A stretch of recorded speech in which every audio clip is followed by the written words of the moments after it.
noite, pessoal. Só um pouquinho, só um pouquinho. Agora, pode começar. Muito boa noite, pessoal. É sempre um prazer, né, estar aqui fazendo mais um estudo pelo Núcleo Assistencial Ramatiz, né, casa a que a gente frequenta. Mas eu lembro, assim, que sempre a pessoa que está conduzindo o estudo é aquela que mais precisa daquele ensinamento, né. Então, nesse caso aí sou eu hoje, né, e aleatoriamente a gente escolheu uma passagem do Evangelho segundo o Espiritismo, né, que está dentro do capítulo Amar o Próximo como a si mesmo, que se intitula o Egoísmo. Bom, eu vou fazer uma leitura, então, dessa passagem, né, a respeito do egoísmo. O egoísmo. O egoísmo, esta chaga da humanidade, deve desaparecer da Terra, cujo progresso moral retarda. Ao Espiritismo está reservada a tarefa de fazê-la subir na hierarquia dos mundos. O egoísmo é, pois, o objetivo para o qual todos os verdadeiros crentes devem dirigir suas armas, suas forças e sua coragem. Digo coragem porque é preciso mais coragem para vencer a si mesmo do que para vencer aos outros.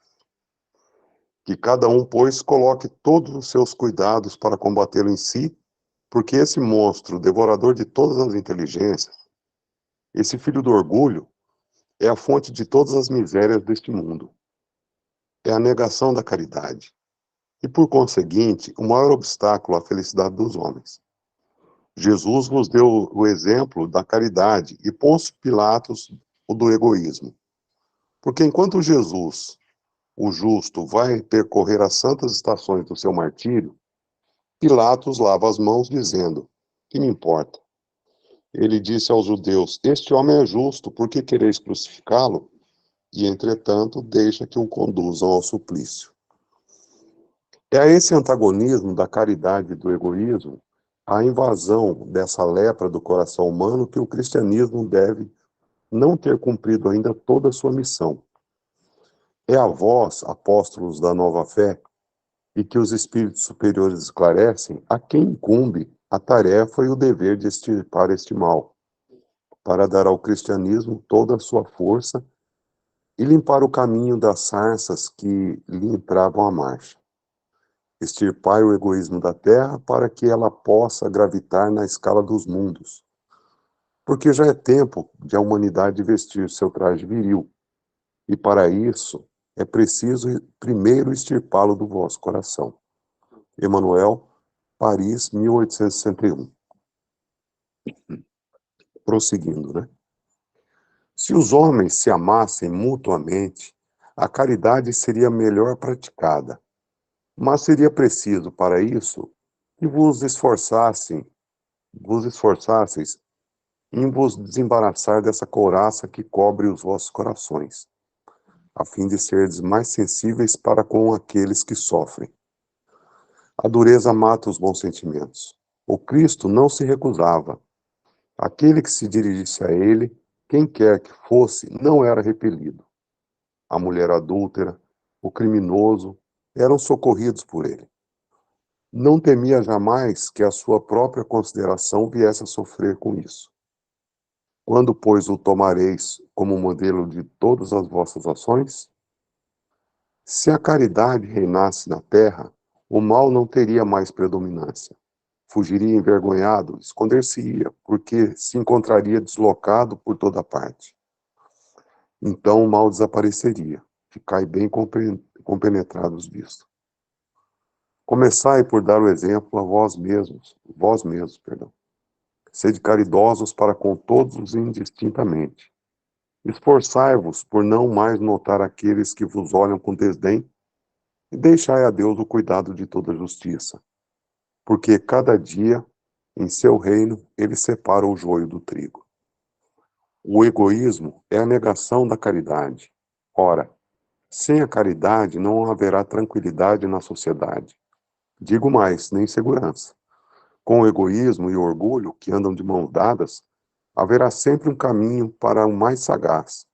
Uma luta de interesses, onde são pisoteados as mais santas afeições, onde os laços sagrados da família não são mesmo respeitados. Pascal Sanz, 1862. Meus amigos, lendo essa passagem, né, ditada por esses dois luminares da espiritualidade, Emmanuel e Pascal, né, nós compreendemos, então, que há necessidade de nós tirarmos de nós o orgulho, o egoísmo. Então, eu fui pesquisar o que é egoísmo. Ego quer dizer eu, né? Então, quando eu tenho consciência de mim mesmo, né, é o ego, é eu mesmo, né? A partir do momento que o ser humano começa a pensar, ele pensa em si primeiro. E ismo quer dizer tomar partido, copiar a, né? Copiar a alguma coisa. Então, por exemplo, é tomar partido do ego, né? Tomar partido de mim mesmo. Então, o egoísmo, ele corresponde a uma inclinação que nós temos de dar prioridade às nossas necessidades. E talvez isso seja um resquício, né, da nossa jornada quando ainda éramos animais, quando o nosso raciocínio, né, ainda embotado, trazia mais de instinto do que de razão. Então nós tínhamos naquela época a noção do instinto de sobrevivência. Tudo faríamos, né, para continuar vivendo, porque é uma ideia já inata no espírito, que ele não vai morrer nunca. E nós, transitando ainda na fase da animalidade, tínhamos essa necessidade, né, de sobrevivência, e o instinto de sobrevivência falava mais alto. E isso ainda trazemos até hoje, né, na nosso desenvolvimento social, da nossa convivência, sempre aquele aspecto de que nós teremos nossas necessidades maiores que as dos outros. Nossas necessidades devem ser satisfeitas primeiro que a dos outros, né? Então, esse é o ego falando mais alto. Muito provavelmente, né, quando o homem começou a viver em sociedade e as leis começaram a ser escritas há 6.000 anos atrás, né, quando começa a história humana começa há 6.000 anos atrás, na Mesopotâmia, né, com o advento da escrita. Naquela época, muito provavelmente, as primeiras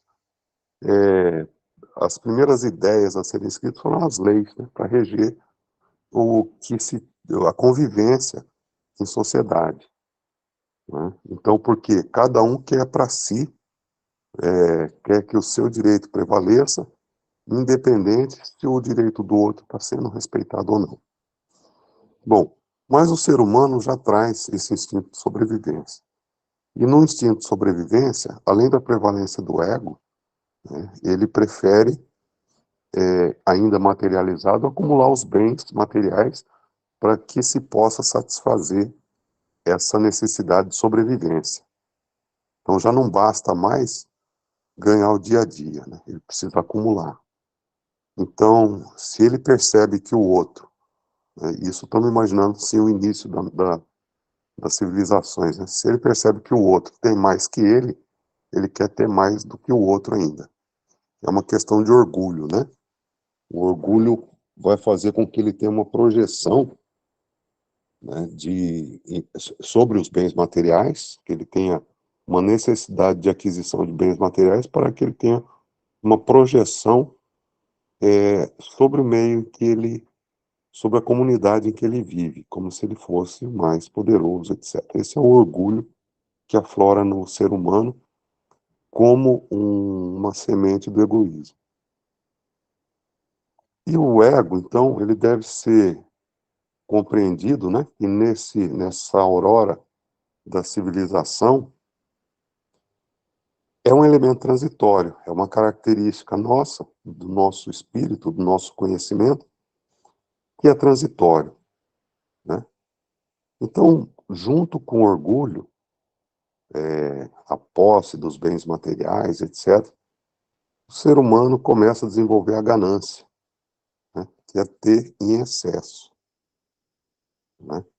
Um pouco mais apurado, o ser humano passa a ter ambição, né? A ganância é ele ter em excesso aquilo até que é supérfluo para ele. Já a ambição é aquela questão em que ele sente a necessidade de ter alguma coisa que lhe dê conforto, mas sem ser excessivo, né? Que talvez seja a nossa média hoje da humanidade, assim, nós somos ambiciosos, né? Queremos ter, né? Queremos ter, mas ainda não é a perfeição. Um pouco mais apurado, nós temos a visão de que se eu estiver bem, mas a coletividade não estiver bem, eu não posso me dizer feliz, né?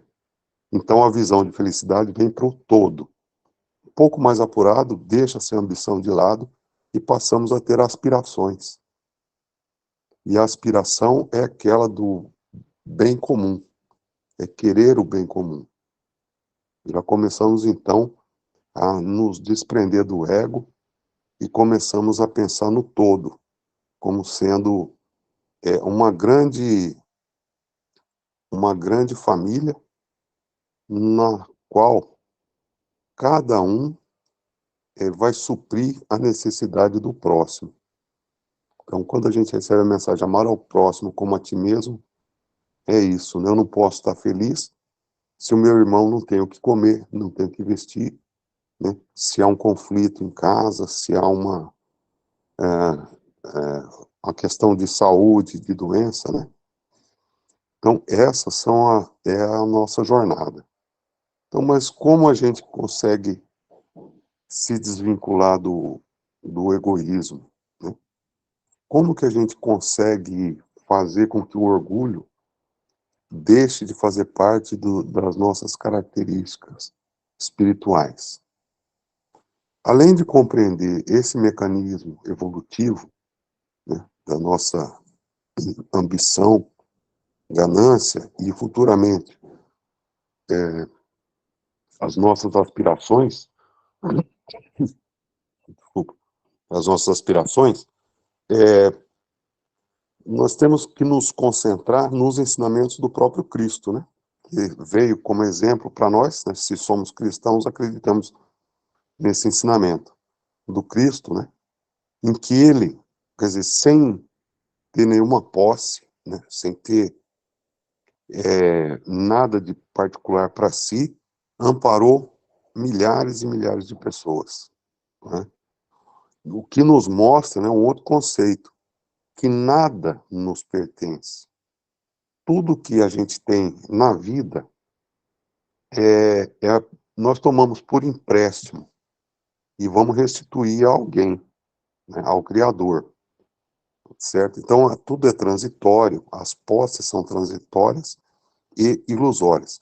São o que nós temos para nós são ferramentas que vão nos auxiliar na nossa jornada terrestre. Então, quando a gente compreende que há esse processo evolutivo dessas nossas aspirações, né, inicialmente era a nossa ganância, e, paralelo a isso, o que há é tudo criação divina, nada nos pertence, fica bem mais fácil a gente se desvincular do próprio ego.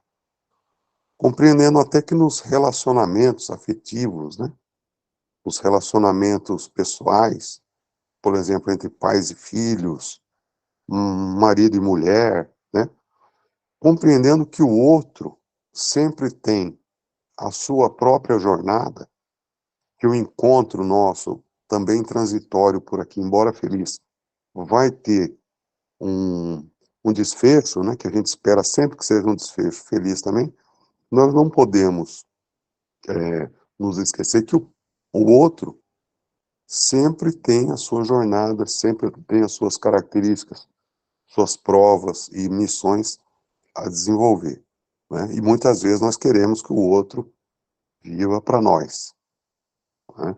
Então é um equívoco de nossa parte, né? Porque nem nossa vida nos pertence, né?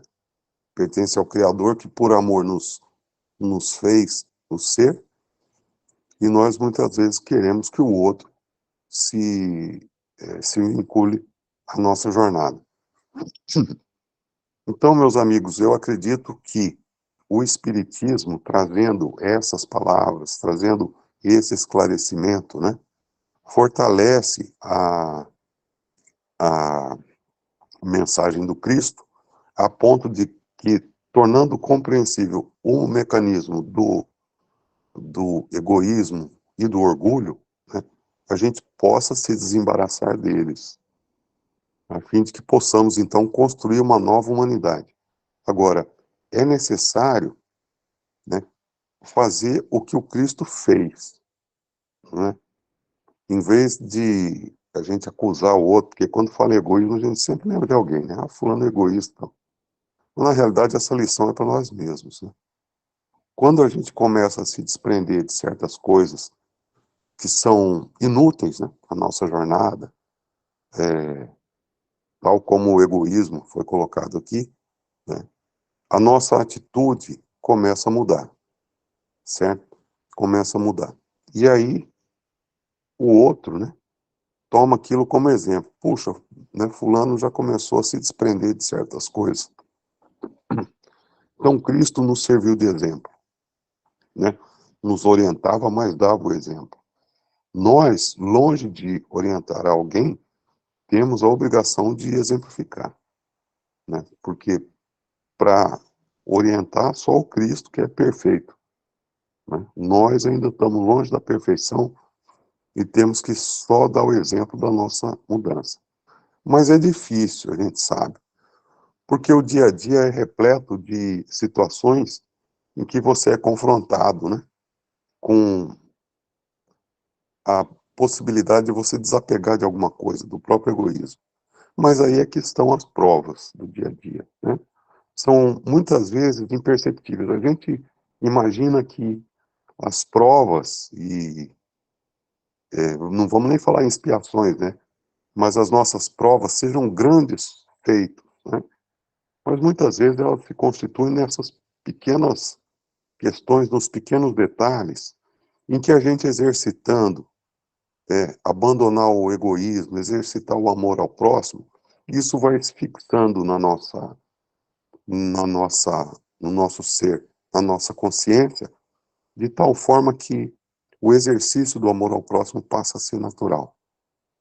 Quando a gente consegue alguma coisa, né, voltando aí agora ao nível da nossa ganância, né, ainda, da nossa, a ganância não, desculpa, da nossa ambição, quando a gente consegue conquistar um bem almejado, que seja uma televisão nova, alguma coisa, um telefone novo, há uma sensação de satisfação, né? Espíritos mais elevados, que já têm as aspirações inspirados pelo amor divino, têm a mesma sensação de bem-estar quando auxiliam alguém, né? Então eles se sentem felizes, mas são os espíritos felizes quando eles conseguem ajudar alguém. E essa sensação no plano espiritual, ela é, é infinitamente sentida por esses espíritos. É uma sensação de bem-estar bastante profundo, né, que se irradia. Então, como nós somos seres que estamos em transição, em aprendizado, né, a nossa escola terrestre, quanto mais dura ela for, melhor para o nosso aprendizado, porque nós estamos nos deparando com as nossas provas, com as nossas questões a serem resolvidas, né? As provas são isso, são questões que nós temos que resolver. Quanto mais penosa for a nossa trajetória, tanto maior é o nosso galardão, né? Que é a nossa felicidade futura. Se a gente sair, é, se a gente sair vitorioso de cada uma dessas provas, né? Principalmente com relação ao egoísmo, nós sairemos renovados, né? Um espírito renovado. E eu gostaria de deixar aberto a comentário, se alguém quiser fazer alguma colocação, alguma observação, fique à vontade. Bom, então, eu gostaria de fazer uma observação, né? Eu assisto algumas vezes aqueles vídeos, né, de experiência de quase morte, né, e tem muitas narrativas, muitas histórias que as pessoas contam, né, e uma me chamou a atenção, de um senhor que teve uma EQM, né, experiência de quase morte. Quer dizer, se a EQM é o seguinte, a pessoa sofre uma morte, ela é declarada morta num leito de hospital, etc., mas depois ela retorna ao corpo físico, né? Então, esses temas são tratados muitas vezes com o ponto de vista médico. E aí uma história de um senhor que não era religioso nem nada, não era, não era nem uma pessoa boa nem ruim, mas era um vivente, né, vamos dizer assim, um vivente como nós outros. E ele retorna e diz, olha, eu tive no inferno, né? Porque ele se viu num lugar branco, né, com luz por todos os lados, né? Ele não enxergava nada além daquilo, daquela imensidão branca, né? Não conseguia ver a si mesmo, mas não via mais ninguém também. Então ele estava isolado, né? E ele retorna e diz, olha, eu mudei meu conceito, existe o inferno, etc. E tal. Bom, o inferno é aquilo que o espírito constrói para si, né? É o que a consciência vai acumulando e ela vai criar futuramente aquele ambiente para si. Bom, no caso desse senhor, me parece que ele pensava muito em si mesmo, né? Então ele cita até o caso de um relógio muito caro que ele usava, que ele não conseguia ver esse relógio, que ele habitualmente usava, e quando ele sofreu EQM, ele, nessa imensidão branca, ele não conseguia perceber nada, nem outra pessoa e nem nada. Só a voz da consciência, né, dele. E ele estava isolado. Então, esse é um ser que viveu para si. Quando ele volta, ele diz, né, olha, eu me enganei, minha vida vai mudar, etc e tal. Bom, eu acredito que pode ser, né, que ele tenha mudado, mas nós temos a oportunidade, né, de ver sempre o próximo, de estar em contato com o próximo, nós que já estamos numa casa espírita, né, e olhar para o outro, né, como também um ser que está numa jornada construtiva, né, apesar de errar e tudo mais, né, nós não somos juízes do próximo, né, mas a gente deve exercitar sempre a compreensão, a compaixão, entendendo que o outro, muitas vezes, está sofrendo mais do que a gente, tá? Se alguém quiser fazer mais algum comentário.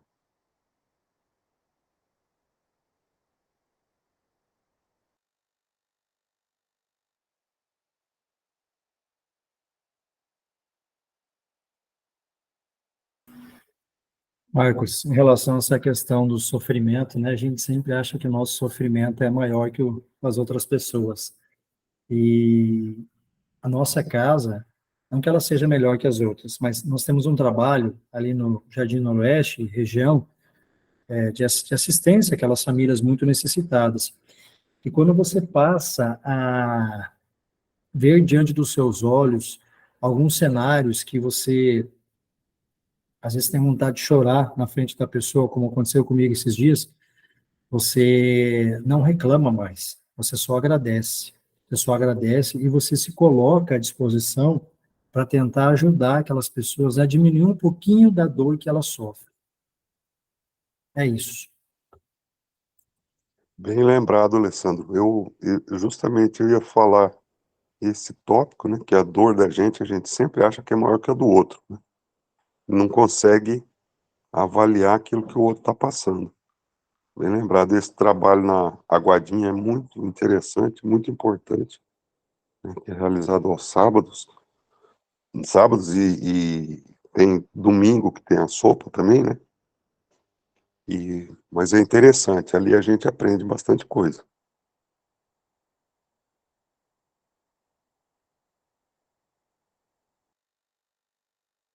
A Lúcia está com a mão levantada,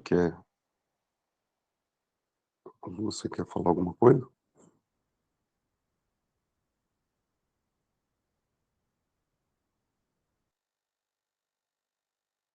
Bom, então prosseguindo, só para encerrar, né?